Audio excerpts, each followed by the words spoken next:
Om Swastiastu. Perkenalkan, nama saya Madi Deni Dinatawe, nomor absen 24 dari kelas 12 MIPA 2. Di sini saya akan menjelaskan tentang jawaban dari soal penilaian akhir semester fisika. Loudspeaker. Pertama kita mulai dari pengenalannya dulu. Loudspeaker atau biasa disebut pengeras suara adalah alat yang digunakan untuk memperkeras suara kita saat berbicara. Loudspeaker adalah transducer yang dapat mengubah sinyal listrik menjadi frekuensi audio atau sinyal suara yang dapat didengar oleh telinga manusia dengan cara menggetarkan komponen membran pada speaker tersebut sehingga terjadilah gelombang suara.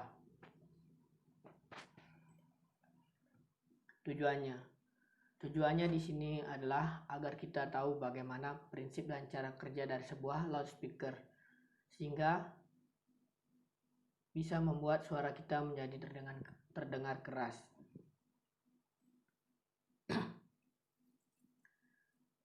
Di sini kita perlu tahu bagian-bagian dari loudspeaker.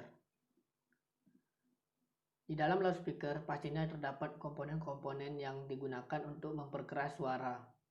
Komponen-komponen tersebut bekerja sesuai dengan fungsinya masing-masing. Bagian-bagian dari loudspeaker pada umumnya yaitu yang pertama ada lempeng magnetik, kedua ada koil magnetik, ketiga kabel arus, keempat membran speaker, kelima terminal speaker, yang keenam ada dop atau tutup spool, ketujuh ada as penuntun koil magnetik, yang kedelapan ada kerangka, dan yang terakhir busa sebagai penahan getaran.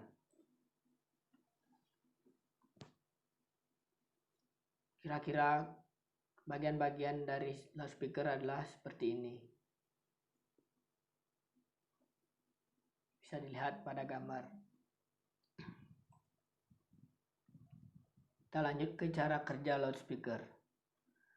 Di dalam cara kerjanya, loudspeaker pada dasarnya menggunakan konsep fisis hukum induksi Faraday.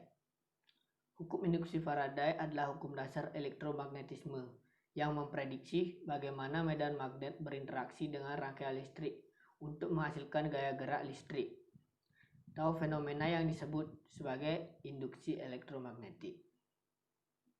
Cara kerja dari loudspeaker ini cukup sederhana. Untuk mengubah sinyal listrik menjadi suara yang dapat didengar, speaker mengandung elektromagnet, yaitu sebuah kumparan logam atau koil yang menciptakan medan magnet ketika arus listrik mengalir melaluinya. Di dalam loudspeaker, elektromagnet ditempatkan di depan sebuah magnet permanen. Magnet permanen akan tetap di posisinya dan tidak akan bergerak, sedangkan elektromagnet akan terus bergerak. Dengan adanya arus listrik yang melalui koil elektromagnet, arah medan magnet akan berubah dan akan terjadi getaran akibat tarik tolak dari magnet permanen. Elektromagnet terhubung dengan kon yang terbuat dari bahan yang fleksibel yang akan menguatkan getaran ini, memompa gelombang suara ke udara sekitarnya, lalu dapat terdengar di telinga kita. Manfaatnya, dengan adanya loudspeaker ini, cukup banyak manfaat yang ditimbulkan untuk kemudahan kita. Contoh, di saat ada banyak orang dan kita ingin menyampaikan pengumuman, tentu saja loudspeaker sangat diperlukan agar semua orang dapat mendengar dan menerima informasi dengan jelas dan tuntas. Selain itu, loudspeaker lebih mudah digunakan dalam berbagai kegiatan lainnya. Jadi setelah penjelasan tadi, kesimpulan yang didapat adalah loudspeaker adalah alat yang dapat membuat suara kita terdengar lebih besar atau lebih keras yang dalam cara kerjanya menggunakan konsep fisis hukum induksi Faraday dan memiliki cukup banyak kegunaan yang dapat membantu kita. Sekian penjelasan dari saya. Terima kasih. Om Santi Santi Santi Om.